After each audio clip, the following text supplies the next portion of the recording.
Welcome to education time in Tamil. CBSE class 10க்கு சயின்ஸில் இருக்கிற சாப்டர் 1 லெசன். இது என்னன்னு பார்த்தீங்கன்னா கெமிக்கல் ரியாக்ஷன்ஸ் அண்ட் ஈக்குவேஷன் அப்படிங்கிற சாப்டர் நம்ம கொடுத்துருக்காங்க. அதில் இருக்கக்கூடிய பார்ட் 2 வீடியோ தான் நம்ம பார்க்க போகிறோம். இதுக்கு முன்னாடி பார்ட் 1 வீடியோவில் பார்த்தீங்கன்னா இந்த லெசனோட இன்ட்ரோடக்ஷனும் ஆக்டிவிட்டி 1.1 1.2 1.3 நமக்கு என்ன கொடுத்துருந்தாங்க, அதை நம்ம எப்படி செஞ்சு என்ன தெரிஞ்சுக்க போகிறோம் அப்படிங்கிறத பற்றி நம்ம டிஸ்கஸ் பண்ணியிருந்தோம். ஓகேங்களா? ஸோ இப்போ இந்த பார்ட்டில் பார்த்தீங்கன்னா கெமிக்கல் ஈக்குவேஷன்ஸ் அப்படின்னா என்ன, அதை நம்ம எப்படி எழுதணும், அதுக்கான என்னென்ன ரூல்ஸ்லாம் நம்ம ஃபாலோ பண்ணணும் அப்படிங்கிறத பற்றி தான் நம்ம டிஸ்கஸ் பண்ண போகிறோம். அதுக்கு முன்னாடி இந்த சேனலை சப்ஸ்கிரைப் பண்ணாதவங்க சப்ஸ்கிரைப் பண்ணிக்கோங்க. பக்கத்துலேயே இருக்க பெல் சிம்பனை கிளிக் பண்ணிக்கிட்டீங்க அப்படின்னா நம்ம அடுத்த வீடியோஸ் போடும்பொழுது உங்களுக்கு வந்து நோட்டிஃபிகேஷன் தெரியும். ஓகே, சரி. இப்போ நம்ம ஃபஸ்ட்டு கெமிக்கல் ஈக்குவேஷன் அப்படிங்கிறத படிக்கிறதுக்கு முன்னாடி ரொம்ப ரொம்ப இம்பார்ட்டன்ட் பார்த்தீங்க அப்படின்னா பீரியாடிக் டேபிள் அப்படிங்கிறது.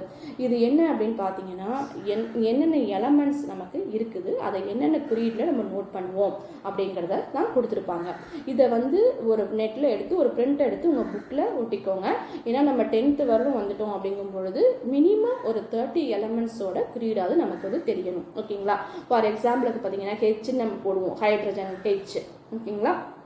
ஹீலியம் HE, ரெண்டாவது எலமெண்ட் ஹீலியம். இந்த மாதிரி நம்ம என்ன இதுக்கு முன்னாடி ஆக்டிவிட்டிலேயே நம்ம 2-3 எலமெண்ட் படிச்சிருக்கோம். என்ன படிச்சிருக்கோம் அப்படின்னு பார்த்தீங்கன்னா மெக்னீஷியம் Mgங்கிறது படிச்சிருக்கோம், சோடியம் பொட்டாசியம், Na சோடியம், Kனா பொட்டாசியம், அப்புறம் வந்து பார்த்தீங்க அப்படின்னா காப்பர் Cu அப்படின்னா காப்பர், ஜிங்க் Zn ஜிங்க், இந்த மாதிரி படிச்சிருக்கோம் இல்லைங்களா? மினிமம் ஒரு 30 எலமெண்ட்ஸ். அதை தான் உங்களுக்கு நான் பாக்ஸ் போட்டு காட்டியிருக்கேன். ஓகேங்களா? இதிலே நம்பர் போட்டிருப்பாங்க 1 2 3 4ன்னு. அதில் ஒரு 30 வரணும் உள்ள எலமெண்ட்ஸை தரவாக படிச்சுக்கோங்க. ஓகே, ஸோ பேசிக்காக 10th வரலும் நமக்கு ஒரு 30 எலமெண்ட்ஸாவது தெரிஞ்சிருக்கணும். ஓகேங்களா? ஸோ இதை நம்ம ரெகுலராக ஒரு 10 எலமெண்ட்ஸாக படிச்சுட்டு வரும்பொழுது நமக்கு ஈஸியாக நமக்கு மனப்பாடம் ஆகிடும். ஓகே, ஸோ அது இல்லாமல் எக்ஸ்ட்ரா கொடுக்குறாங்க அப்படின்னா புக்கில் இருக்கிற ஏதாவது எக்ஸ்ட்ரா கொடுக்குற 1-2 எலமெண்ட்டை மட்டும் படிச்சுட்டா போதும். நம்ம இதுலேயே பார்த்தீங்கன்னா எக்ஸ்ட்ரா வந்து லெட்டு படிச்சிருப்போம். ஓகேங்களா? இதுக்கு முன்னாடி பாட்டில் நம்ம நடத்தும்போது லெட்டு படிச்சிருப்போம், அயோடின் படிச்சிருப்போம், பொட்டாசியம் அயோடைடு KI போட்டோம் இல்லைங்களா, அயோடின் படிச்சிருப்போம். ஸோ இந்த மாதிரி எதெல்லாம் எக்ஸ்ட்ரா 1-2 தான் ஆட் ஆகும், அதை நம்ம புக்கில் கொடுத்துருக்கிறத மட்டும் படித்தா போதும். ஓகேங்களா? ஸோ இவ்வளோ தான். ஆனால் பீரியாடிக் டேபிள் கண்டிப்பாக நம்ம வந்து புக்கில் இருக்கணும். அதுலேருந்து ஒரு 30 எலமெண்ட்ஸாவது நம்ம மனப்பாடம் பண்ணியிருக்கணும் 10th லெவலை பொறுத்த வரைக்கும். அது நமக்கு பின்னாடி யூஸ் ஆகும் உங்களுக்கு ஈக்குவேஷன் போடும் பொழுது. ஓகேவா? சரி, இப்போ அடுத்தது பாருங்கள், கெமிக்கல் ஈக்குவேஷன்ஸ் அப்படின்னா என்ன, அதை நம்ம எப்படி பேலன்ஸ் பண்ணுறது, அந்த ஈக்குவேஷன் வந்து பேலன்ஸாக இருக்குதா அப்படிங்கிறத நம்ம எப்படி தெரிஞ்சுக்கிறது. கண்டிப்பாக எக்ஸாமில் ஒரு ஈக்குவேஷன் ஃபார்ம் பண்ணி நம்ம எழுதுறோம் அப்படின்னா அது பேலன்ஸ் ஈக்குவேஷனாக இருந்தால் மட்டும்தான் நமக்கு மார்க் கிடைக்கும். அன்பேலன்ஸ் ஈக்குவேஷன்லாம் இருந்ததுன்னா மார்க் நமக்கு போட மாட்டாங்க. ஓகேங்களா? ஸோ அதனால எந்த ஈக்குவேஷன் இருந்தாலும் ஒரு பேலன்ஸ் இருக்குதாங்கிறத ஒரு தடவை செக் பண்ணிக்கோங்க. சரி, இப்போ வந்து கெமிக்கல் ஈக்குவேஷன் எதுக்கு நம்ம எழுதுகிறோம், எப்படி எழுதணும் அப்படிங்கிறத பார்க்க போகிறோம். Chemical equation can be written in the simpler form as word equation. Chemical equation அப்படிங்கிறது நம்ம எப்படி எழுதணும் அப்படின்னு பார்த்தீங்கன்னா சிம்பிளாக வேர்டு ஃபார்மில் எழுதுகிறோம். என்ன சிம்பிளாக வேர்டு ஃபார்மில் எழுதுகிறோம் அப்படின்னா என்ன அப்படின்னு பார்த்தீங்கன்னா, எக்ஸாம்பிளுக்கு நம்ம இதுக்கு முன்னாடி பார்ட்டில் பார்த்த அதே எக்ஸாம்பிள் தான். when a magnesium ribbon is burned in oxygen it gets converted to magnesium oxide. நம்ம ஆக்டிவிட்டி 1.1ல இதுக்கு முன்னாடி செஞ்சுருப்போம் பாருங்கள். மெக்னீஷியம் ரிப்பனை எரிச்சு நம்ம அதுலேருந்து கிடைக்கக்கூடிய அந்த ஆஸில் என்ன இருக்குன்னு படித்தோம், நம்ம மெக்னீஷியம் ஆக்சைடு அப்படிங்கிறது இருக்குது அப்படின்னு படித்தோம். ஓகேங்களா? அதில் நம்ம என்ன படித்தோம், மெக்னீஷியம் ஆக்சிஜனோட எரியுது அப்படின்னு படித்தோம். ஓகேங்களா? மெக்னீஷியம் ஆக்சிஜனோட எரியும் பொழுது நமக்கு மெக்னீஷியம் ஆக்சைடு அப்படிங்கிறத கொடுக்குது. இதுதான் அந்த சென்டென்ஸ். ஓகேங்களா? ஸோ இந்த சென்டென்ஸை இப்போ சிம்பிளாக நமக்கு புரியணுங்கிறதுக்காக வேர்டு ஃபார்மில் எழுதலாமா? எப்படி எழுதலாம், magnesium plus oxygen gives magnesium oxide. ஓகேங்களா? நமக்கு புரியுதா? மெக்னீஷியம் ஆக்சிஜனோட சேருது, அதை நம்ம ப்ளஸ் பண்ணியிருக்கோம். gives என்ன கொடுக்குது, மெக்னீஷியம் ஆக்சைடை கொடுக்குது அப்படின்னு நம்ம எழுதியிருக்கோம். ஓகேங்களா? சரி, இதில் என்னென்ன பேர் நமக்கு அப்படின்னு பார்த்தீங்கன்னா the substance that undergo chemical change into the reaction or the reactants. இந்த கெமிக்கல் ரியாக்ஷன் நடக்கிறதுக்கு ஒரு 2 சப்ஸ்டன்ஸ் இங்கே சேருதா? என்ன 2 சப்ஸ்டன்ஸ் சேருது, மெக்னீஷியம் ஆக்சிஜனோட சேருது. ஓகேங்களா? எரியுது, மெக்னீஷியம் ஆக்சிஜனில் எரியுது. ஓகே, ஸோ இந்த மாதிரி நடக்கக்கூடிய நிலை நடக்குது அப்படின்னு சொல்லுவோம் இல்லைங்களா, ஒரு செயல் நடக்குது இல்லைங்களா, அதுக்கு பேர் ரியாக்டன்ஸ் அப்படின்னு பேர். ஓகேங்களா? அப்போ மெக்னீஷியம் ஆக்சிஜனுடைய சேர்ற ஒரு வினை நடக்குது, அதுக்கு பேர் ரியாக்டன்ஸ் அப்படின்னு பேர். ஓகேங்களா? சரி, இப்போ ரியாக்டாய் நமக்கு என்ன கிடைச்சிச்சு, மெக்னீஷியம் ஆக்சைடு அப்படிங்கிற ஒரு புது சப்ஸ்டன்ஸை கொடுத்துச்சு. the new substance formed during the reaction is the product. இந்த மாதிரி ரியாக்ஷன் நடந்து ஒரு புது சப்ஸ்டன்ஸை கொடுக்குது பார்த்தீங்களா, அந்த கொடுக்கக்கூடிய சப்ஸ்டன்ஸுக்கு பேர் என்ன அப்படின்னு பார்த்தீங்கன்னா ப்ராடக்ட். இதை தருது அப்படின்னு நம்ம சொல்கிறோம். ஓகேங்களா, ஸோ அது நமக்கு கிடைக்குது அப்படின்னு சொல்கிறோம், அதுதான் ப்ராடக்ட். ஓகே, ஸோ சிம்பிளாக அந்த வேர்டு ஈக்குவேஷன் எழுதியாச்சு, ஒரு சென்டென்ஸை வேர்டாக ஈக்குவேஷனாக எழுதியாச்சு, அதுக்கு என்னங்கிறத நம்ம எக்ஸ்பிளைன் பண்ணியாச்சு இப்போ. ஓகேங்களா, ஸோ அடுத்தது நம்ம என்ன பண்ண போகிறோம், இந்த வேர்டு ஈக்குவேஷன் எழுதுறோம் இல்லை, இதில் நம்ம என்னென்ன ரூல்ஸ் எல்லாம் ஃபாலோ பண்ணணும் அப்படிங்கிறத பார்க்க போகிறோம். ஓகே, ஸோ இந்த word equation shows reactants changing to products with an arrow between them. அந்த ரியாக்டன்ஸுக்கும் ப்ராடக்ட்ஸுக்கும் ஒரு ரியாக்டன்ஸ் வந்து ப்ராடக்டாக மாறுது பார்த்தீங்களா, அது ரெண்டுக்கும் நடுவில் ஒரு ஆரோ மார்க் போடணும். இங்கே போட்டிருக்கோம் பார்த்தீங்களா, இந்த மாதிரி ஒரு ஆரோ மார்க் கண்டிப்பாக போடணும். நம்ம படிக்கும்போது எப்படி படிக்கணும் தெரியுமா, அதை கிவ்ஸ் அப்படின்னு சொல்லணும், கொடுக்குது அப்படின்னு சொல்லணும். ரெண்டு பொருள் சேர்ந்து ஒரு புது பொருளை கொடுக்குது. ஓகேங்களா, கொடுக்குதுங்கிறது நம்ம என்ன சொல்லுவோம், கிவ்ஸ் தானே சொல்லுவோம், அதனால இந்த ஆரோவை கிவ்ஸ் அப்படின்னு படிக்கணும். Okay, so reactants are on the left hand side with a plus sign between them. பாருங்க, ரியாக்டன் சைடில் கண்டிப்பாக ரெண்டு பொருள் இணைஞ்சாதான் நமக்கு புதுசாக ஒரு ப்ராடக்ட் உருவாகும். ஓகேங்களா, ஸோ அதனால் நம்ம இணையிற அந்த ரெண்டு ப்ராடக்ட் இருக்குது பார்த்தீங்களா, அதுக்கு இணையிற அந்த ரெண்டு பொருள் ரியாக்டன்ஸ் இருக்குது பார்த்தீங்களா, அதுக்கு நடுவில் நம்ம என்ன பண்ணணும், ப்ளஸ் சைனை பயன்படுத்தணும். ஓகேங்களா, ரெண்டும் சேருது அப்படின்னா ப்ளஸ் சைனை பயன்படுத்தணும். மேக்ஸில் நம்ம ஆட் பண்ணுவோம்ல, அதனால ப்ளஸ் சைனை நம்ம பயன்படுத்தணும். ஓகே, ஸோ இது வந்து லெஃப்ட் ஹேண்ட் சைடில். ஓகேவா, ரைட் ஹேண்ட் சைடில் என்ன பண்ணணும், products are on the right hand side with a plus sign between them. ப்ராடக்ட்ல நமக்கு ஒன்றுக்கு மேற்பட்ட ப்ராடக்ட் உருவாக்குது அப்படின்னா, இங்கே பாருங்க நமக்கு ஒரே ஒரு ப்ராடக்ட் தான் உருவாச்சு, அதனால நம்ம இன்னும் சைன் போட தேவையில்லை. இதே நம்ம இதுக்கு முன்னாடி பாட்டில் படித்தோம் இல்லைங்களா, கடைசியில் வந்து பார்த்தீங்கன்னா மூணாவது ஆக்டிவிட்டியில் வந்து ஹைட்ரஜன் கேஸ் நமக்கு அடிஷ்னலாக வரும் அப்படின்னு படித்தோம். அப்போ நம்ம என்ன பண்ணுவோம், ப்ளஸ் ஹைட்ரஜன் அப்படின்னு போட்டு மேலே ஒரு ஆரோ மார்க் போட்டிருந்தோம். ஓகேங்களா, ஸோ அந்த மாதிரி இன்னும் அடிஷ்னலாக ஏதாவது ப்ராடக்ட் உருவாகுது, 2-3 ப்ராடக்ட்ஸ் நமக்கு கிடைக்குது அப்படிங்கும் பொழுது நம்ம ப்ராடக்ட் சைடில் நம்ம என்ன பண்ணணும், ப்ளஸ் சிம்பலை போடணும். ஓகேங்களா, the arrow point towards the product indicate the direction of the reaction. இந்த arrow point போட்டிருக்கோம் பார்த்தீங்களா, இந்த arrow point எதை நோக்கி இருக்கணும், ப்ராடக்ட்ஸை நோக்கி இருக்கணும். ஏன் ப்ராடக்ட் நோக்கி இருக்குது, இந்த டைரக்ஷன் என்ன காட்டுது அப்படின்னு பார்த்தீங்கன்னா, இந்த பொருள் சேர்ந்து இதை கொடுக்குது, இந்த டைரக்ஷனில் நமக்கு உருவாகுது, ரியாக்ஷன் நடந்து இந்த பொருளை நமக்கு கொடுத்துச்சு அப்படிங்கிறதுக்கு தான் இந்த அதுதான் நம்ம கிவ்ஸ் அப்படின்னு படித்தோம். இப்போ மெக்னீஷியமும் ஆக்சனும் கிவ்ஸ் மெக்னீஷியம் ஆக்சைடு. ஸோ அதுதான் இந்த ஆரோ மார்க் நோட் பண்ணுது. ஓகேங்களா, சிம்பிளாக இந்த வேர்டு ஈக்குவேஷனுக்கு நம்ம என்னென்ன ஃபார்ம் பண்ணணும், எப்படி எழுதணும் அப்படிங்கிறத ரூல்ஸை பார்த்தாச்சு. ஓகே, ஸோ இப்போ அடுத்தது இந்த வேர்டு ஈக்குவேஷனை இன்னும் சிம்பிள் ஃபார்மில் மாற்ற போகிறோம். எப்படி மாற்றணும் அப்படின்னு பார்த்தீங்கன்னா, right a chemical equation. Chemical equation can be made more concise and useful by using chemical formula instead of words. அந்த வேர்டில் எழுதுனதையும் இன்னும் அக்யூரேட்டாக சிம்பிளாக நமக்கு புரிகிற மாதிரி எழுதணும் அப்படின்னா நமக்கு என்ன எழுதலாம் அப்படின்னு பார்த்தீங்கன்னா, கெமிக்கல் ஃபார்முலாவாக எழுதலாம். அதுக்கு தான் உங்களுக்கு அந்த 30 எலமெண்ட்ஸை தரவாக படிச்சுக்கோங்க அப்படின்னு சொன்னோம். ஓகேங்களா, சப்போஸ் நமக்கு வேர்டில் கொடுத்துட்டு அதை நீங்கள் கெமிக்கல் ஃபார்முலாவாக எழுதுங்க அப்படின்னு சொன்னாங்கன்னு வச்சுக்கோங்களேன், நமக்கு கொடுத்துருக்க மெக்னீஷியத்துக்கு Mg தான் வரணும் அப்படிங்கிறது நமக்கு தெரியணும். ஓகேங்களா, கார்பன் கொடுத்தா C வரணும், கால்சியம் கொடுத்தா Ca வரணும், இதெல்லாம் நமக்கு தெரியணும். ஓகேங்களா, அதுக்கு தான் ஒரு மினிமம் 30 எலமெண்ட்ஸு வேர்டிங்காக கொடுத்தா நம்ம எப்படி எழுதுது, அதுக்கு மேலே அதிகமாக நமக்கு வராது. அதுக்கு மேலே வருது அப்படின்னா நமக்கு புக்கில் உள்ளது எக்ஸாம்பிள் மட்டும்தான் வரும், எக்ஸ்டர்னலாக எந்த எக்ஸாம்பிள் நம்ம கொடுக்க மாட்டாங்க. ஓகேங்களா, அதுக்கு மேலே வருதுன்னா நீங்கள் புக்கில் உள்ள எக்ஸாம்பிளை மட்டும் படித்து வச்சுக்கோங்க போதும். ஓகேங்களா, அதில் உள்ள ஈக்குவேஷனை மட்டும் படிச்சுக்கோங்க போதும். சரியா, சரி. இப்போ நம்ம என்ன பண்ண போகிறோம், இதை ஃபார்முலாவாக எழுத போகிறோம். அதுக்கு ஒரு எக்ஸாம்பிள் நம்ம அதே பயன்படுத்தின எக்ஸாம்பிள் தான். when a magnesium ribbon is burned in oxygen gives converted to magnesium oxide. சரி, சென்டென்ஸாக சொன்னதை நம்ம அடுத்து என்ன பண்ணோம், magnesium plus oxygen gives magnesium oxide products. அது கிடச்சிருச்சா? சரி, இப்போ அடுத்தது மெக்னீஷியத்துக்கு நம்ம என்ன போடலாம், Mg போடலாமா? சரி, ஆக்சிஜனுக்கு நம்ம என்ன போடலாம், O போடலாம். மெக்னீஷியம் ஆக்சைடுக்கு MgO, இல்லை இரண்டையும் சேர்த்து எழுதிட்டோம். சரியா, சரி. இப்போ இந்த ஈக்குவேஷனை பாருங்க, இதில் ஒரு Mg இருக்குது, இங்கே நம்ம ஒரு Mg இருக்குது, ஆனால் இங்கே ஓக்கு 2 போட்டிருக்கோம்ல, இங்கே ஓக்கு நம்ம 2 போட்டோமா, போடலை. அப்போ இந்த ஈக்குவேஷன் எப்படி இருக்குது, நமக்கு ஒரு ஈக்குவலாக இருக்குதா? இப்போ நம்ம 2 பக்கமுமே ஈக்குவலாக இருந்தால் தான் ஈக்குவேஷன் பேலன்ஸில் இருக்குதுன்னு அர்த்தம். 2 பக்கமே நமக்கு ஈக்குவலாக இல்லையே, அப்போ இது அன்பேலன்ஸ் ஈக்குவேஷன். அப்போ நம்ம எப்படி பேலன்ஸாக நல்லா எப்போ வச்சுக்கோங்க, எக்ஸாமில் அன்பேலன்ஸ் ஈக்குவேஷன்ஸுக்கு மார்க்கு கிடையாது. சரிங்களா, அப்போ இப்போ இந்த ஈக்குவேஷன் நம்ம பேலன்ஸ் என்ன எழுதியிருக்கோங்கிறத தெரிஞ்சுக்குவோம், அப்புறம் எப்படி பேலன்ஸ் பண்ணுறதுங்கிறது தெரிஞ்சுக்குவோம். ஓகேங்களா?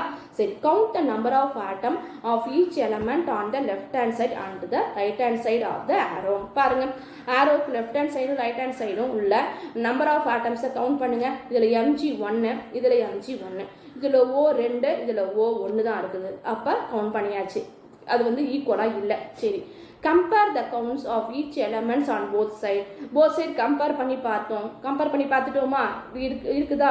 if the number of atom is not the same, நமக்கு சேமா இல்லை on both sides, ரெண்டு பக்கமும் நம்ம சேமா இல்லைங்கிறத கம்பேர் பண்ணி பார்த்துட்டோம். இந்த ஈக்குவேஷன் இஸ் அன்பேலன்ஸ். ஆமாம், நமக்கு இப்போ இந்த ஈக்குவேஷன் அன்பேலன்ஸாக இருக்குது அப்படிங்கிறது தெரிஞ்சு போச்சு. An unbalanced equation means that mass is not the same on the both side. Unbalanced equation என்ன அர்த்தம் அப்படின்னு பார்த்தீங்கன்னா, ரெண்டு பக்கமும் மாஸ் ஈக்குவலாக இல்லைன்னு அர்த்தம். ஓகேங்களா? இப்போ நம்ம ஒரு காய்கறி கடைக்கு போய் ஒரு பொருள் வாங்குறோம். ஒரு சைடு என்ன பண்ணுவாங்க, வெயிட் மிஷினில் வெயிட் போடுவாங்க. இன்னொரு சைடு என்ன பண்ணுவாங்க அப்படின்னு பார்த்தீங்கன்னா, அந்த வெயிட்டுக்கு ஈக்குவலான பொருளை வைப்பாங்க. ஓகேங்களா? அதான பேலன்ஸு, அதான நமக்கு அர்த்தம். அப்போ இதில் வந்து நமக்கு எப்படி இருக்குது, ரெண்டு பக்கமும் ஈக்குவலாக இல்லையே. அப்போ நம்ம இது என்ன சொல்லுவோம், அன்பேலன்ஸ் ஈக்குவேஷன் அப்படின்னு சொல்லுவோம். அப்போ என்ன பேலன்ஸாக இல்லை, அதோடைய மாஸ் வந்து நமக்கு பேலன்ஸாக இல்லை. ஓகேங்களா? such an unbalanced equation is called the skeletal chemical equation. இதுக்கு என்ன பேரு, skeletal chemical equation. unbalanced equation பேர் என்ன, அதுக்கு ஒரு பேர் கொடுத்துருக்காங்க, skeletal chemical equation. ஓகேங்களா? இது டெஃபினேஷனில் கேட்பாங்க, அதுக்காக இது ஞாபகம் வச்சுக்கோங்க. சரியா? இப்போ அடுத்தது அதை நம்ம பேலன்ஸ் பண்ண போகிறோம். Balanced chemical equation. Balance chemical equation ஏன் முதல் பேலன்ஸ் பண்ணணும் அப்படின்னு பார்த்தீங்கன்னா, இந்த law of conservation of mass, இது எங்கேயோ படித்த மாதிரி இருக்குதா? லா ஆஃப் கன்சர்வேஷன் ஆஃப் எனர்ஜின்னு ஒன்று படிச்சிருக்கோம், 6th நம்ம படிச்சுட்டு வரோம். அப்படின்னா என்ன அர்த்தம், எனர்ஜியை வந்து ஒரு எனர்ஜியை இன்னொரு எனர்ஜியாக கன்வெர்ட் பண்ண முடியுமே தவிர எனர்ஜியை நம்மளால என்ன பண்ண முடியாது, அழிக்கவும் முடியாது, புதுசாக உருவாக்கவும் முடியாது. சரிங்களா? அப்படி கன்வெர்ட் ஆகிற எனர்ஜி எப்படி இருக்கும், ஈக்குவலாக நமக்கு இருக்கும். ஓகேங்களா? ஸோ அதை தான் நம்ம படிச்சிருக்கோம் எனர்ஜி கன்சர்வேஷன். அதே மாதிரி தான் மாஸ் கன்சர்வேஷன் அப்படிங்கிறதும். அப்படின்னா என்ன அர்த்தம், state the mass cannot be created or destroyed in the chemical reaction. ஒரு கெமிக்கல் ரியாக்ஷன் நடக்கும் பொழுது நம்மளுக்கு வந்து ஒரு ப்ராடக்ட் ரியாக்டன்ஸில் உள்ள மாஸும் ப்ராடக்டில் உள்ள மாஸும் ஈக்குவலாக தான் இருக்கும். ஓகேங்களா? ஸோ மாஸ் வந்து அழிஞ்சு போயிடாது, ஓகேங்களா, குறைஞ்சு போயிடாது, இல்லை அதிகமாயிடாது அப்படின்னு சொல்கிறாங்க. சரிங்களா? எனர்ஜி அதே கன்சர்வேஷன் தான், எனர்ஜி கன்சர்வேஷன் தான் மாஸுக்கும். ஓகேங்களா? the total mass of elements in the products equal the total mass of elements in the reactants. இதுக்கு அர்த்தம் அதுதானே. ஓகேங்களா? கன்சர்வேஷனுக்குன்னு அர்த்தம் அதுதான். The number of atoms of each element must remain the same before and after the chemical reaction. chemical reaction நடக்கிறதுக்கு முன்னாடியும் நடந்ததுக்கு அப்புறமும் ஒவ்வொரு எலமெண்ட்ஸுக்கும் ஆட்டம்ஸ் வந்து அதே அளவு தான் இருக்கும். நம்பர் ஆஃப் ஆட்டம்ஸ் வந்து மாறாது. இதுதான் நமக்கு லா. அப்போ நம்ம அதை மாற்றாமல் எழுதணும் தானே. இப்போ மாற்றி எழுதிட்டோம்னா தப்பாக தான் நமக்கு ஆகும் இல்லைங்களா? சரி, அப்போ இந்த skeletal chemical equation need to be balance. கண்டிப்பாக அதை நம்ம வந்து என்ன பண்ணணும், பேலன்ஸ் பண்ணியே ஆகணும். ஓகேங்களா? ஸோ அப்போ அதுக்கு எப்படி எக்ஸாம்பிள் பார்க்கலாம். எக்ஸாம்பிள் 1 ஒன்று கொடுத்துருக்காங்க, இது பேலன்ஸாக இருக்குதா இல்லையான்னு முதல்ல நம்ம செக் பண்ணணும். ஓகேங்களா? Zinc plus sulphuric acid use zinc sulphate plus hydrogen. இது வேர்டு ஃபார்மில் நம்ம எழுதியிருக்கோம். அடுத்தது கெமிக்கல் ஈக்குவேஷனாக எப்படி எழுதியிருக்கோம், ஜிங்க்குக்கு Z10 கண்டிப்பாக அந்த 30 எலமெண்ட்ஸ்குள்ளே வந்துடும், படிச்சுக்கோங்க. சல்ஃபியூரிக் ஆசிடுக்கு H2SO4. இந்த ஈக்குவேஷன் நம்ம வேறு எங்கேயும் பார்த்துருக்கோமே, இதுக்கு முன்னாடி ஆக்டிவிட்டியில் நம்ம பண்ணோம் இல்லைங்களா 1.3ல, அதே ஆக்டிவிட்டி ஈக்குவேஷன் தான். H2SO4 gives Z10SO4. Zinc sulphate எழுதியிருக்காங்க, ஹைட்ரஜன் எழுதியிருக்காங்க. கண்டிப்பாக ஆரோமா போட்டிருக்கணும். ஓகே, ஹைட்ரஜன் எழுதியிருக்காங்க. ஓகே, ஸோ இப்போ வந்து பேலன்ஸாக இருக்கா, இங்கே எத்தனை ஜிங்க் இருக்குது, ஒரு ஜிங்க் இருக்குது. அதே மாதிரி ப்ராடக்ட் சைடில் எத்தனை ஜிங்க் இருக்குது, 1 தான் இருக்குது. ஓகே, இது பேலன்ஸ் ஆகிடுச்சு. ஹைட்ரஜன் பார்க்குறோம். அடுத்தது H2. H எத்தனை இருக்குது, 2 இருக்குது. இந்த பக்கம் எங்கே இருக்குது, இங்கே H2 இருக்குது. ஓகே, அப்போ இதுவும் பேலன்ஸ் ஆகிடுச்சு. SO4 பார்க்குறோம். SO4 எப்படி இருக்குது, இங்கேயும் வந்து நமக்கு SO4 தான் இருக்குது. அப்போ இதுவும் பேலன்ஸ் ஆகிடுச்சு. அப்போ இந்த ஈக்குவேஷன் பேலன்ஸ்டு ஈக்குவேஷனாக தான் நமக்கு இருக்குது. எக்ஸாம்பிள் 1ல் கொடுத்துருக்கிறது நமக்கு பேலன்ஸ்டு ஈக்குவேஷன் தான். The above equation is balanced since the number of atoms of each elements is the same on both sides. ரெண்டு பக்கமும் எல்லா எலமெண்ட்ஸோட ஆட்டமும் சேமாக தான் நமக்கு இருந்துச்சு, அதனால இது பேலன்ஸ் ஆகிருக்குது. அப்போ இதை நம்ம ஒன்றும் பண்ண தேவையில்லை. அடுத்தது எக்ஸாம்பிள் 2ல பாருங்க, அண்ட் அன்பேலன்ஸ்ட் ஈக்குவேஷன் ஒன்று கொடுத்துருக்காங்க. Fe அப்படிங்கிறது என்னது, ஃபெரிக், இரும்பு. ஓகேங்களா, இது H2O வாட்டர் இல்லைன்னா வாட்டர் வேப்பர். ஓகேவா, ஸோ அதில் Fe3O4 + H2 வந்திருக்குது. இங்கே பாருங்க Fe ஒன்று தான் இருக்குது, ஆனால் இங்கே 3 இருக்குது. இங்கே வந்து O4 இருக்குது, ஆனால் இங்கே ஒரே ஒரு O தான் இருக்குது. பாருங்க, ஒரே ஒரு O தான் இருக்குது. H2 இருக்குது. ஓகே, இது H2 இருக்குது, இங்கேயும் H2 இருக்குது. இது பேலன்ஸ் ஆகிருக்குது. ஓகே, அப்போ மீதியெல்லாம் பேலன்ஸ் ஆகாமல் இருக்குது. அப்போ இது வந்து அன்பேலன்ஸ்ட் ஈக்குவேஷன். இதை எப்படி நம்ம பேலன்ஸ் பண்ணுறது அப்படிங்கிறத பார்க்க போகிறோம். என்னென்ன ப்ரொசீஜர் தான் ஃபாலோ பண்ணணும், சும்மா நம்ம எடுத்ததுமே எழுதக்கூடாது. என்னென்ன ப்ரொசீஜர்லாம் ஃபாலோ பண்ணணும் அப்படின்னு பார்க்கணும். Procedure for balancing the chemical equation. Chemical ஈக்குவேஷனை எப்படி பேலன்ஸ் பண்ணுறது, என்ன ப்ரொசீஜர் அப்படின்னு பார்த்தோம் அப்படின்னா, ஃபஸ்ட்டு பாருங்கள், ஸ்டெப் 1ல் draw the box around the formulas. நமக்கு இந்த மாதிரி ஒரு ஈக்குவேஷன் கொடுத்துட்டாங்கன்னா கொடுத்துருக்க ஃபார்முலாக்கெலாம் கட்டம் போட்டுருங்க. இங்கே பார்த்தீங்களா, நம்ம போட்டு காமிச்சிருக்கோம் பாருங்கள். இந்த மாதிரி கொடுத்துருக்க ஃபார்முலாவில் முதல் கட்டத்தை போட்டுருங்க. ஓகேவா, பாக்ஸாக தனித்தனியாக போடணும். எல்லாத்தையும் ஒன்றா சேர்த்து ஒரு பாக்ஸில் போடக்கூடாது. சரிங்களா, Fe தனியாக, ப்ளஸுக்கு அப்புறம் உள்ள H2O தனியாக, FeO4 தனியாக, அந்த ப்ளஸுக்கு அப்புறம் உள்ள H தனியாக பாக்ஸை போட்டுருங்க. ஓகேங்களா, பாக்ஸுக்குள்ளே நம்ம கை வைக்கவே கூடாது.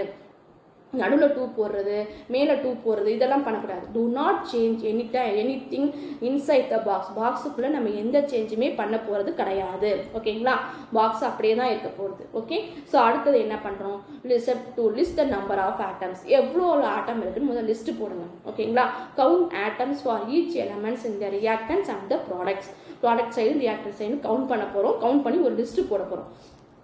இப்போ நம்ம படிக்கிறோம் பார்த்தீங்கன்னா இந்த ப்ரொசீஜர் எல்லாமே ஜஸ்ட் நம்ம 2-3 டைம்ஸ் நம்ம ஈக்குவேஷன் போட்டு ப்ராக்டிஸ் பண்ணோம்னா ஆட்டோமேட்டிக்காக நமக்கு வந்து மைண்டில் செட் ஆகிடும். ஓகே, ஸோ நீங்கள் அடுத்ததாக என்ன பண்ணலாம் அப்படின்னு பார்த்தீங்கன்னா, ஈஸியாக பாக்ஸ் எல்லாம் போடாமையே இந்த ஸ்டெப்பெல்லாம் கரெக்டாக நீங்களாவே இதெல்லாம் இது பண்ணாமல் போட்டுடலாம். பாக்ஸ் எல்லாம் போட்டு பார்க்காமே போட்டுடலாம். ஓகேங்களா, இது எதுக்கு நம்ம இப்போ பாக்ஸ் எல்லாம் போட்டு பார்த்து நான் சொல்லிக் கொடுக்குறேன் அப்படின்னா, சப்போஸ் ஒரு கொஷின் ஆன்சரா என்ன ப்ரொசீஜர், கெமிக்கல் ஈக்குவேஷனை நம்ம வந்து பேலன்ஸ் பண்ணுறதுக்கு என்ன ப்ரொசீஜர் அப்படின்னு கொஷின் ஆன்சராக கேட்டாங்க அப்படின்னா இந்த நோட்ஸை நீங்கள் எழுதுனா போதுமானது. ஓகேங்களா, இதை நீங்கள் ஜஸ்ட் எப்படின்னு தெரிஞ்சுக்கோங்க. தெரிஞ்சுக்கிட்டு நீங்கள் ஈக்குவேஷனை ப்ராக்டிஸ் பண்ணிவிட்டு அதுக்கப்புறம் நீங்கள் தானாகவே வந்து போட ஆரம்பிங்க. டைரெக்டாக ஈக்குவேஷன்லேயே போட ஆரம்பிங்க. ஓகே, ஸோ கொஷின் கேட்டால் மட்டும் நீங்கள் இப்படி எழுதுனா போதும். ஓகே, சரியா, இப்போ பாருங்கள். அடுத்தது இப்போ நம்ம என்ன பண்ணுறோம், இந்த லிஸ்ட் பண்ண போகிறோம். லிஸ்ட் பண்ணும்பொழுது என்னென்ன நம்ம எலமெண்ட் எடுத்துக்கிட்டோம், Fe இருந்துச்சு, H இருந்துச்சு, O இருந்துச்சு. Fe எடுத்தாச்சு, H எடுத்தாச்சு, O போட்டாச்சு. இப்போ ரியாக்டன்ட் சைடில் பாருங்கள், LHS சைடு. ஓகேங்களா, ரியாக்டன்ட் LHS சைடு தானே. அதில் பார்த்தீங்கன்னா Fe எத்தனை இருக்குது, நமக்கு 1 தான் இருக்குது, 1 போட்டோம். H எத்தனை இருக்குது, 2 இருக்குது. O எத்தனை இருக்குது, 1 இருக்குது. சரி, ஓகே. ஸோ இப்போ அடுத்தது ப்ராடக்ட் சைட் பாருங்கள். ப்ராடக்ட் சைடில் நமக்கு Fe எத்தனை இருக்குது, 3 இருக்குது. அடுத்தது H எத்தனை இருந்துச்சு, 2 இருந்துச்சு. O வந்து 4 இருக்குது. சரியா, அப்போ இது பாருங்கள், இந்த H தவிர மற்ற எதுவுமே ஈக்குவலாக இல்லை இல்லைங்களா. அப்போ நம்ம இதை பேலன்ஸ் பண்ண போகிறோம். பேலன்ஸ் பண்ணுறதுக்கு தேர்ட் ஸ்டெப்பில் balance the maximum atom first. Maximum atom இதில் என்ன நமக்கு மேக்ஸிமம் நம்பராக இருக்குது, இந்த O சைடு, இந்த ப்ராடக்ட் சைடு இருக்கக்கூடிய O தானே மேக்ஸிமம் நம்பராக இருக்குது. வேறு ஏதாவது மேக்ஸிமம் நம்பராக இருந்துச்சா, இது நம்ம இப்போ போட்டது இந்த ரெட் கலரில் போட்டு காமிச்சிருக்கோம் இல்லைங்களா. சரி, வேறு ஏதாவது மேக்ஸிமமாக நமக்கு இருந்துச்சா, இல்லை, O தான் நமக்கு மேக்ஸிமம் இருந்துச்சு. அப்போ மேக்ஸிமம் இருக்கிற நம்பரை ஃபஸ்ட்டு வந்து கன்சிடர் பண்ணுங்க. கன்சிடர் பண்ணி என்ன பண்ண போகிறோம், example balance oxygen atoms by making it 4H2O. இப்போ நம்ம முன்னாடி ஒரு 4 போட்டு பார்ப்போமா, பாக்ஸ்குள்ளே நம்ம கை வைக்கல. இங்கே நான் பாக்ஸ் போடல, நான் ஞாபகம் வச்சுக்கோங்க, பாக்ஸ்குள்ளே கை வைக்கல. முன்னாடி ஒரு 4 போட்டு பார்ப்போமா. 4 எதுக்கு பொருந்தும், இந்த 4 பார்த்தீங்கன்னா இந்த Hக்கும் உண்டு, இந்த Oக்கும் உண்டு. ஓகேங்களா, இந்த Hக்கும் O, அதாவது கோஎஃபிஷியன்ட் மேக்ஸில் படிப்பீங்க இல்லைங்களா, முன்னாடி இருக்கிறது. ஸோ இது Hக்கும் உண்டு, 4க்கும் உண்டு, அப்போ சாரி Oவுக்கும் உண்டு. அப்படிங்கும்போது ஓவுக்கு 4 O வந்துருச்சா, 4 O வந்துருச்சா, அப்போ இது ஈக்குவல் ஆயிடுச்சா. சரி, 4க்கு வந்துருச்சு, ஓவுக்கு வந்து 4 வந்துருச்சு. ஆனால் Hக்கு இன்னும் 4 எக்ஸ்ட்ரா ஆயிடுச்சு. அப்போ என்ன பண்ணலாம் அப்படின்னு பார்க்குறோம். அப்போ இது வந்து பேலன்ஸ் ஆகலை. Balance oxygen atom by making is 4H2O. 4 முன்னாடி போட்டோம், O பேலன்ஸ் ஆகிடுச்சு, ஆனால் H பேலன்ஸ் ஆகலை. சரி, அப்போ இன்னும் நமக்கு பார்ஷியலாக பேலன்ஸ் தான் இருக்குது, பாதி தான் பேலன்ஸ் ஆகிருக்கு. ஓகேங்களா, சரி, ஸ்டெப் 4ல் பார்க்குறோம். பேலன்ஸ் ஹைட்ரஜன் ஆட்டம், மறுபடியும் இப்போ ஹைட்ரஜனை பேலன்ஸ் பண்ணணும் இல்லைங்களா. Balance hydrogen by making the atom of H2 molecules 4 on right hand side. இப்போ ரைட் ஹேண்ட் சைடில் உள்ள H2 தானே இருக்குது. இந்த 4 இங்கே போட்ட மாதிரி இங்கே ஒரு 4 போட்டோம்னா நம்ம என்ன ஆகும், இது பேலன்ஸ் ஆகிடுமா, 4H2, இங்கேயும் 4H2 ஆகிடுச்சா. ஓகேவா, அப்போ என்ன பண்ணுறோம், ரைட் ஹேண்ட் சைடில் உள்ள ஹெச்சோட ஒரு 4 வந்து போட்டோம். ஸோ இப்போ இந்த ஈக்குவேஷனில் உள்ளதும் இந்த சைடு உள்ள ஓவும் ஹெச்சும் பேலன்ஸ் ஆயிடுச்சு. ஓகே, ஸோ இது முழுசா அப்போ ஈக்குவேஷன் பேலன்ஸ் ஆயிடுச்சா? இல்லை, ஏன்னா நமக்கு Fe3 இருக்குது, இங்கே 1 தான் இருக்குது. ஓகேவா, அப்போ இது இன்னும் பாதி தான் பேலன்ஸ் ஆகிருக்கு. அடுத்தது என்ன பண்ணுறோம், அடுத்து கம்மியான உள்ளது எது? Feக்கு வரும். Feக்கு கம்மியாக கடைசியாக உள்ளது அதானே, Feக்கு வரும். அப்போ பேலன்ஸ் அயன் ஆட்டம்ஸை பேலன்ஸ் பண்ண போகிறோம். இது சிம்பிள், ஏன்னா அயன் தனியாக தான் இருக்குது, இங்கே 3 இருக்குது, அதனால முன்னாடி ஒரு 3 போட்டால் முடிஞ்சு போச்சு, நமக்கு ஈக்குவல் ஆயிடுச்சு. ஓகேங்களா, balance iron atom by taking 3 Fe on LHS side 3 Fe போட்டோம். LHS சைடும் RHS சைடும் நம்ம ஆட்டமை பேலன்ஸ் பண்ண முடியும், ரெண்டு பக்கமுமே பேலன்ஸ் பண்ணணும். ஆனால் உள்ள நம்ம பாக்ஸுக்குள்ளே கை வைக்கக்கூடாது, பாக்ஸுக்கு வெளியில் தான் நம்ம வந்து பண்ணணும். ஓகேங்களா, இது ரொம்ப ரொம்ப இம்பார்ட்டன்ட். சரி, இப்போ எல்லாம் பேலன்ஸ் ஆயிடுச்சான்னு ஒரு verify பண்ணிக்கோமா. Verify the balanced equation. Ensure the number of atoms for each element is equal on both sides. ரெண்டு பக்கமும் ஈக்குவல் ஆயிடுச்சான்னு நம்ம வந்து என்ஷூர் பண்ணிக்க போகிறோம். என்ன பண்ண போகிறோம், எலமெண்ட் அதே பாக்ஸில் போய் நம்ம திரும்ப அப்ளை பண்ணி பார்க்க போகிறோம், கரெக்டாக இருக்கான்னு. ஓகேங்களா, ரைட் ஹேண்ட் சைடு Fe3 போட்டோம், ஃபைனல் இதுதான் ஈக்குவேஷன். Fe3 போட்டோம், இந்த லெஃப்ட் ஹேண்ட் சைட்லேயும் நமக்கு என்ன இருக்குது, 3 இருக்குது, கரெக்டு. அதே மாதிரி ஹைட்ரஜன் H வந்து இங்கே 4 2s are 8 இருக்குது, ரைட் ஹேண்ட் சைட்லேயும் 8 இருக்குது. ஓகே, ரெண்டு பக்கமும் 8 வந்துருச்சு. ஆக்சிஜன் வந்து இங்கே O4 இருக்குது, இதுக்கு உண்டுன்னு சொன்னோம் இல்லையா, 4 இருக்குது, இங்கே ஒரு 4 இருக்குது. அப்போ எல்லாமே நமக்கு பேலன்ஸ் ஆகிடுச்சு, இந்த ஈக்குவேஷன் நமக்கு பேலன்ஸ் ஆயிடுச்சு. சரியா, okay. So step 7, indicate the physical state. இதை விட முக்கியமானது என்ன, இப்போ ஃபிசிக்கல் ஸ்டேட்டை நோட் பண்ணணும். நம்ம போன பார்ட்லேயே நம்ம சொல்லியிருந்தேன், கேஸு, லிக்யூடு, அந்த ஆரோ மார்க் இதெல்லாம் கண்டிப்பாக நம்ம நோட் பண்ணணும்னு சொல்லியிருந்தேன் இல்லைங்களா. அதனால் இப்போ அடுத்தது ஃபிசிக்கல் ஸ்டேட்டை நோட் பண்ணணும். Add notations for physical states. Solid state, liquid state, gas state, aqueous state, நமக்கு 4 ஸ்டேட் இருக்குது இல்லைங்களா. ஸோ இந்த 4ஐயும் நம்ம கண்டிப்பாக நோட் பண்ணுவோம். அயன் எப்படி இருக்கும், நமக்கு சாலிட் ஸ்டேட்டில் தான் இருக்கும். ஓகே, ஸோ அதே மாதிரி H2Oங்கிறது இங்கே கேஸ் ஸ்டேட்னு கொடுத்துருக்காங்க, அதாவது வாட்டர் வேப்பர். நம்ம ஏற்கனவே படித்தோம், காற்றுல இருக்கக்கூட ஈரப்பதத்தினால தான் அது ரெஸ்ட் ஆகுது அப்படின்னு. ஓகேங்களா, அப்போ ஏரோட கலந்துருக்கு அந்த வாட்டர், அப்போ வாட்டர் வேப்பராக இருக்குது, அதனால கேசியஸ் ஸ்டேட்னு போட்டிருக்கோம். H2O மட்டும் நல்லா நோட் பண்ணிக்கோங்க, எங்கே லிக்யூட் ஸ்டேட் போடணும், எங்கே கேசியஸ் ஸ்டேட் போடணும், ஈக்குவேஷன் படிக்கும் போதே பார்த்துக்கோங்க. சரிங்களா, சரி. அடுத்தது Fe3O4. இது வந்து அயன் ரெஸ்ட் ஆகுது. ரெஸ்ட் ஆகும்போது நமக்கு எப்படி இருக்கும், அந்த தூள் எப்படி இருக்கும், நமக்கு தூள் சாலிட் ஸ்டேட்ல தான் இருக்கும் நமக்கு. ஓகேங்களா, அது எஸ். அடுத்தது H2 கேஸ். கண்டிப்பாக அந்த ஆரோ மார்க்கை போடுங்க, மிஸ் பண்ணிடாதீங்க. ஓகேங்களா, சரி. H2ங்கிறது கேஸ், ஹைட்ரஜன் கேஸ் தான் நமக்கு வெளில வரும்னு படித்தோம். ஸோ அப்போ H2 வந்து கேஸ் ஸ்டேட்டில் இருக்குது.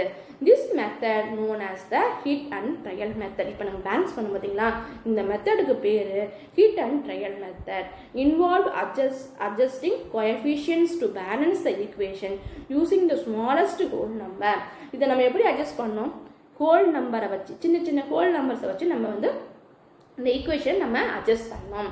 பாருங்க, இந்த ஆஃப், 3/4, 1/2 இதெல்லாம் நமக்கு வராது, ஹோல் நம்பர் தான் வரும். அதை நல்லா நோட் பண்ணிக்கோங்க. ஓகேங்களா, இது வந்து டெஃபினேஷன் கேட்பாங்க. ஓகே, ஸோ இதுக்கு பேர் ஹீட் அண்ட் ட்ரையல் மெத்தடு.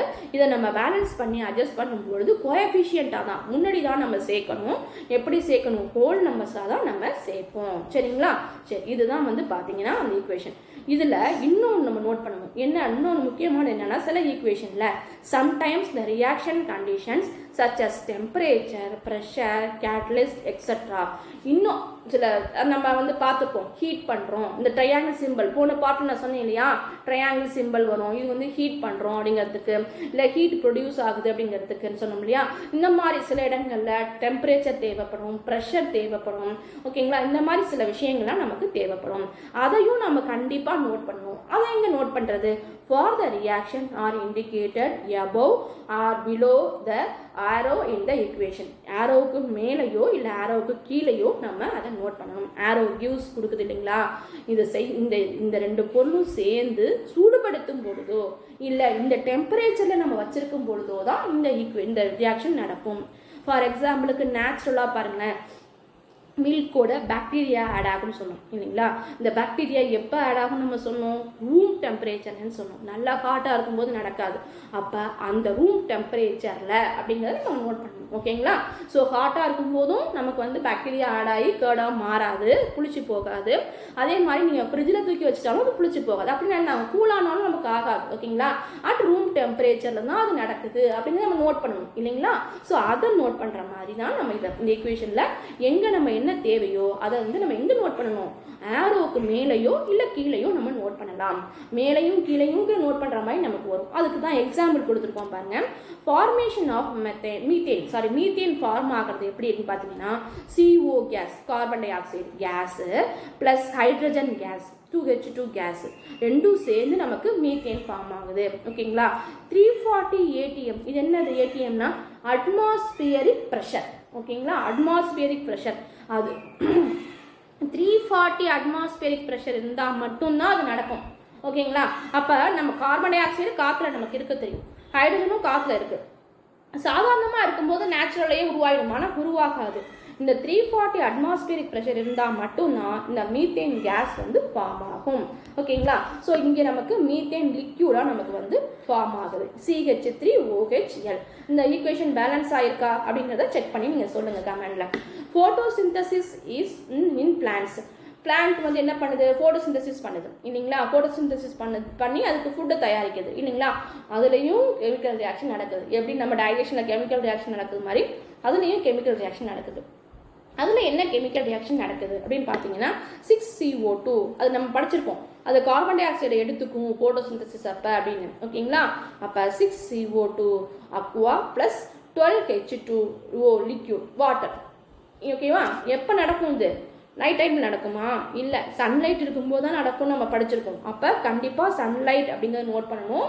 அதே மாதிரி குளோரோஃபில், க்ரீன் கலர் பிளான்ட் மட்டும்தான் நமக்கு என்ன பண்ணும், ஃபோட்டோசிந்தசிஸ் பண்ணும். இந்த க்ரீன் கலர் பிளான்ட்ல நமக்கு என்ன இருக்குது, குளோரோஃபில் இருக்குது. அப்போ கண்டிப்பாக இது ரெண்டும் நமக்கு அவசியம் தானே. அது ரெண்டும் சன்லைட்டும் இருக்கணும், குளோரோஃபிலும் இருக்கணும் அப்படிங்கிறது நம்ம கண்டிப்பாக நோட் பண்ணணும் இல்லைங்களா ஒரு ஈக்குவேஷனில். அதனால் இது ரெண்டையும் நம்ம நோட் பண்ணியிருக்கோம். அது ரெண்டும் இருக்கும்போது மட்டும்தான் இந்த ஈக்குவேஷன், இந்த ரியாக்ஷன் நடக்கும் அப்படிங்கிறத நம்ம நோட் பண்ணியிருக்கோம். ஓகேங்களா? சரி, அப்போ C6H12O6 plus 6CO2 plus 6H2 இது வந்து நமக்கு ப்ராடக்டாக கிடைக்குது. இங்கே பாருங்கள் 3 ப்ராடக்ட் கிடைக்குதா, அதனால் நம்ம ப்ளஸ்ன்னு போட்டுகிட்டே வந்துருக்கோம் பாருங்கள். ஓகேங்களா? ஸோ இந்த மாதிரி நம்ம ஈக்குவேஷன் ஃபார்ம் பண்ணி கண்டிப்பாக எழுதணும். ஓகேங்களா? ஸோ ஃபோட்டோசிந்தசிஸ்லாம் ஈக்குவேஷன் ஃபார்ம் எழுதணும்னா கண்டிப்பாக சன்லைட்டும் குளோரோஃபிலும் ரொம்ப ரொம்ப முக்கியம். அது ரெண்டும் இல்லாமல் ஃபோட்டோசிந்தசிஸ் நமக்கு நடக்காதுங்கிறது நமக்கு தெரியும். அப்போ அதை எங்கே நோட் பண்ணுறது, இந்த ஆரோ மார்க் மேலே தான் நோட் பண்ணணும். ஓகேங்களா?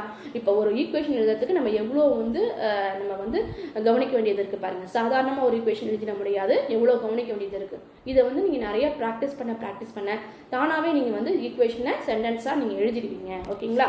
ஸோ சொன்னதெல்லாம் உங்களுக்கு ஈஸியாக புரிஞ்சிருக்குன்னு நினைக்கிறேன். இந்த வீடியோ உங்களுக்கு பிடிச்சிருந்தா லைக் பண்ணுங்கள், உங்கள் ஃப்ரெண்ட்ஸ்க்கெல்லாம் ஷேர் பண்ணுங்கள், மறக்காமல் சப்ஸ்கிரைப் பண்ணுங்கள். தேங்க்யூ, தேங்க்ஸ் ஃபார் வாட்சிங்.